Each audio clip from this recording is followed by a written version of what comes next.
paz de Jesus, Bíblia todo dia. Desafio de ler a Bíblia em um ano.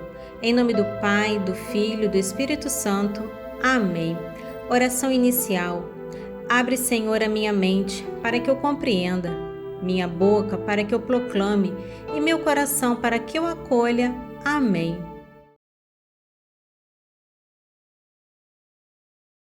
Continuação do capítulo 29 de Número, dos versículos 12 ao 39.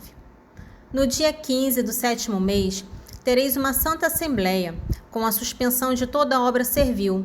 Celebrareis uma festa em honra do Senhor durante 7 dias. Oferecem em holocausto, em sacrifício de agradável odor ao Senhor, 13 novilhos, 12 carneiros e 14 cordeiros de um ano sem defeito, com flor de farinha amassada com óleo, a guiçá de oblação, 3/10 por touro, 2/10 por carneiro, e 1/10 para cada um dos 14 cordeiros. Além disso, um bode em sacrifício pelo pecado, sem prejuízo do holocausto perpétuo, com sua oblação e sua libação. No segundo dia, oferecereis 12 novilhos, 2 carneiros e 14 cordeiros de um ano sem defeito, com a oblação e as libações pelos touros, carneiros e cordeiros, proporcionalmente ao seu número segundo a regra. Além disso, um bode em sacrifício pelo pecado, sem prejuízo do holocausto perpétuo, com sua oblação e sua libação. No terceiro dia, oferecereis 11 novilhos, 2 carneiros e 14 cordeiros de um ano sem defeito, com a oblação e as libações pelos touros, carneiros e cordeiros, proporcionalmente ao seu número segundo a regra. Além disso, um bode em sacrifício pelo pecado, sem prejuízo do holocausto perpétuo, com sua oblação e sua libação. No quarto dia, oferecereis 10 novilhos, 2 carneiros e 14 cordeiros de um ano sem defeito, com a oblação e as libações pelos touros, carneiros e cordeiros, proporcionalmente ao seu número segundo a regra. Além disso, um bode em sacrifício pelo pecado, sem prejuízo do holocausto perpétuo, com sua oblação e sua libação. No quinto dia, oferecereis 9 novilhos, 2 carneiros e 14 cordeiros de um ano sem defeito, com a oblação e as libações pelos touros, carneiros e cordeiros, proporcionalmente ao seu número segundo a regra. Além disso, um bode em sacrifício pelo pecado, sem prejuízo do holocausto perpétuo, com sua oblação e sua libação. No sexto dia, oferecereis 8 novilhos, 2 carneiros e 14 cordeiros de um ano sem defeito, com a oblação e as libações pelos touros, carneiros e cordeiros, proporcionalmente ao seu número segundo a regra. Além disso, um bode em sacrifício pelo pecado, sem prejuízo do holocausto perpétuo, com sua oblação e sua libação. No sétimo dia, oferecereis 7 novilhos, 2 carneiros e 14 cordeiros de um ano sem defeito, com a oblação e as libações pelos touros, carneiros e cordeiros, proporcionalmente ao seu número segundo a regra.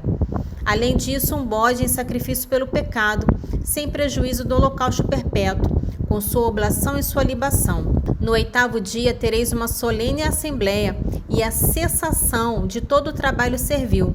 Oferecereis em holocausto, em sacrifício consumido pelo fogo, de suave odor ao Senhor, um touro, um carneiro e 7 cordeiros de um ano sem defeito, com a oblação e as libações pelo touro, pelo carneiro e pelos cordeiros, proporcionalmente ao seu número segundo a regra.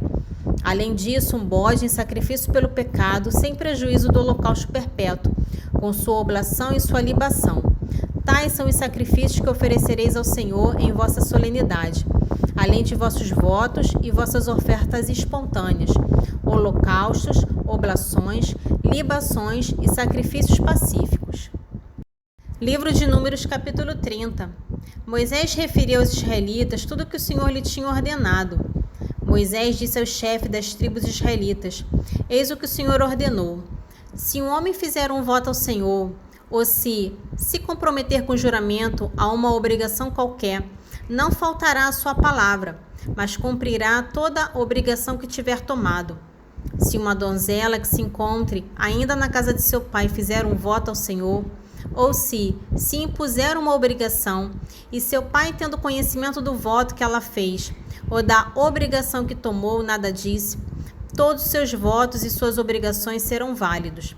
Porém, se seu pai se opuser no dia em que ele tiver conhecimento disso, todos seus votos e obrigações serão inválidos, e o Senhor o perdoará, porque seu pai se opôs. Se na ocasião de seu casamento ela estiver ligada por algum voto ou algum compromisso inconsiderado, e seu marido, sabendo, não disser nada naquele dia, seus votos serão válidos, assim como os compromissos tomados. Mas se o marido, no dia em que disso tiver conhecimento, desaprová-lo, serão nulos o seu voto e o compromisso tomados inconsideravelmente, e o Senhor o perdoará. O voto de uma viúva ou de uma mulher repudiada e toda obrigação que ela se impuser a si mesma será válida para ela.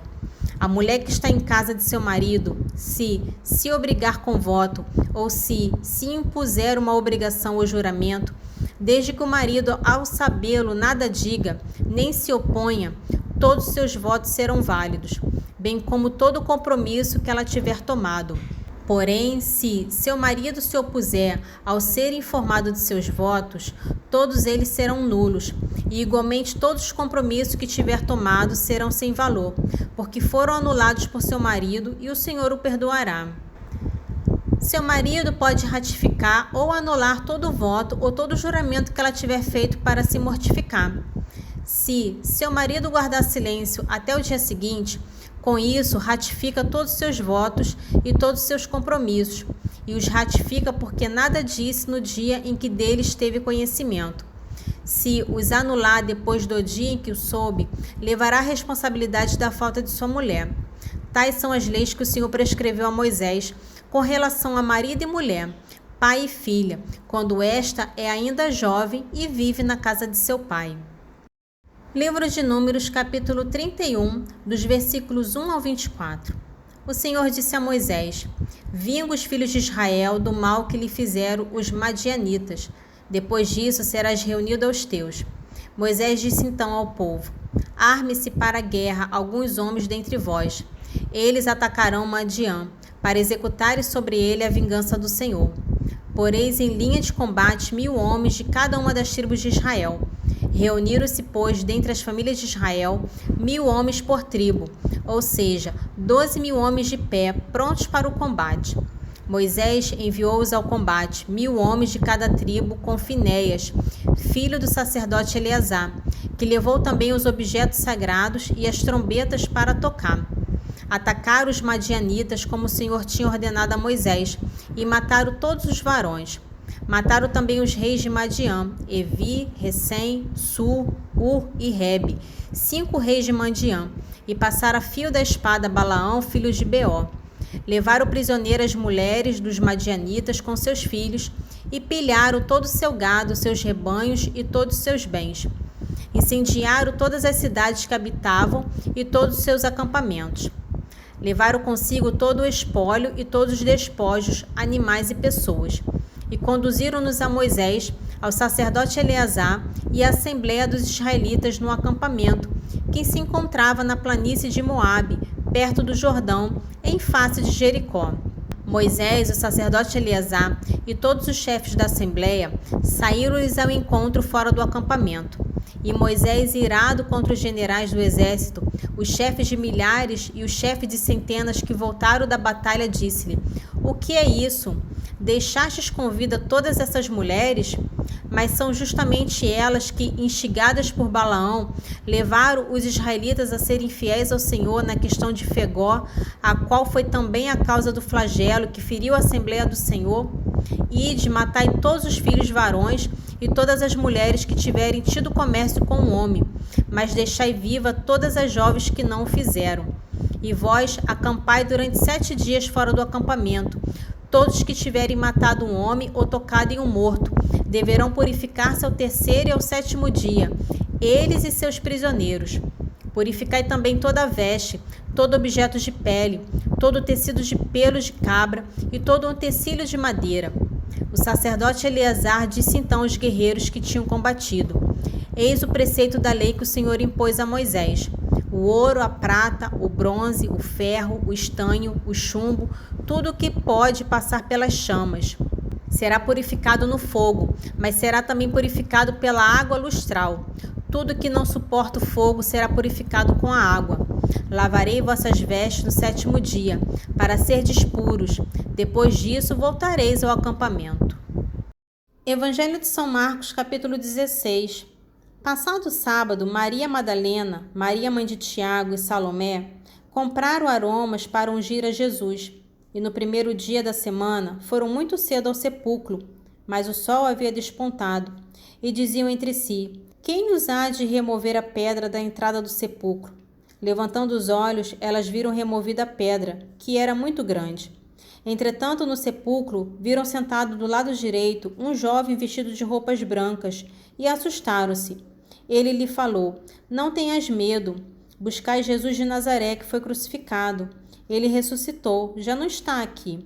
Eis o lugar onde o depositaram. Mas ide, dizei aos seus discípulos e a Pedro, que ele vos precede na Galiléia. Lá o vereis como vos disse. Elas saíram do sepulcro e fugiram trêmulas e amedrontadas, e a ninguém disseram coisa alguma por causa do medo. Tendo Jesus ressuscitado de manhã, no 1º dia da semana, apareceu primeiramente a Maria de Magdala, de quem tinha expulsado 7 demônios. Foi ela noticiá-lo aos que estiveram com ele, os quais estavam aflitos e chorosos. Quando souberam que Jesus vivia e que ela o tinha visto, não quiseram acreditar. Mais tarde, ele apareceu sob outra forma, a 2 entre eles que iam para o campo. Eles foram anunciá-los aos demais. Mais tarde, ele apareceu sob outra forma, a 2 entre eles que iam para o campo. Eles foram anunciá-lo aos demais, mas estes tampouco acreditaram. Por fim, apareceu aos 11, quando estavam sentados à mesa, e censurou-lhes a incredulidade e dureza de coração, por não acreditarem no que o tinham visto ressuscitado. E disse-lhe: ide por todo o mundo e pregai o evangelho a toda criatura. Quem crer e foi batizado será salvo, mas quem não crer será condenado. Estes milagres acompanharão os que crerem. Expulsarão os demônios em meu nome, falarão novas línguas, manusearão serpentes, e se beberem algum veneno mortal, não lhe fará mal. Imporão as mãos aos enfermos e eles ficarão curados. Depois que o Senhor Jesus lhe falou, foi levado ao céu e está sentado à direita de Deus. Os discípulos partiram e pregaram por toda parte. O Senhor cooperava com eles e confirmava a sua palavra com os milagres que o acompanhavam. Continuação do Salmo 31, dos versículos 6 ao 11. Assim também todo fiel recorrerá a vós no momento da necessidade. Quando transbordarem muitas águas, elas não chegarão até ele. Vós sois meu asilo, nas angústias me preservareis, e me envolvereis na alegria de minha salvação. Vou te ensinar, dizei, vou te mostrar o caminho que deves seguir. Vou te instruir, fitando em ti os meus olhos. Não queira ser sem inteligência como o cavalo, como o muá, que só o freio e a rédea submetem seus ímpetos. De outro modo, não se chegam a ti. São muitos sofrimentos do ímpio, mas quem espera no Senhor, sua misericórdia o envolve. Ó justos, alegrai-vos e regozijai-vos no Senhor. Exultai todos vós, retos de coração. Provérbios, capítulo 15, dos versículos 26 ao 33. Os projetos dos pérfidos são abomináveis ao Senhor, mas as palavras benevolentes são puras. O homem cobiçoso perturba sua casa. Aquele que odeia os subornos viverá. O coração do justo estuda sua resposta. A boca dos maus, porém, vomita o mal. O Senhor está longe dos maus, mas atende à oração do justo. O brilho dos olhos alegra o coração. Uma boa notícia fortifica os ossos. Quem der atenção às repreensões salutares habitará entre os sábios. O que rejeita a correção faz pouco caso de sua vida. Quem ouve a repreensão adquire sabedoria. O temor do Senhor é uma escola de sabedoria.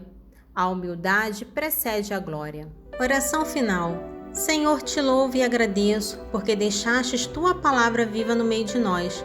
Que as tuas palavras fiquem guardadas em meu coração e que eu seja testemunha viva do vosso Evangelho. Amém.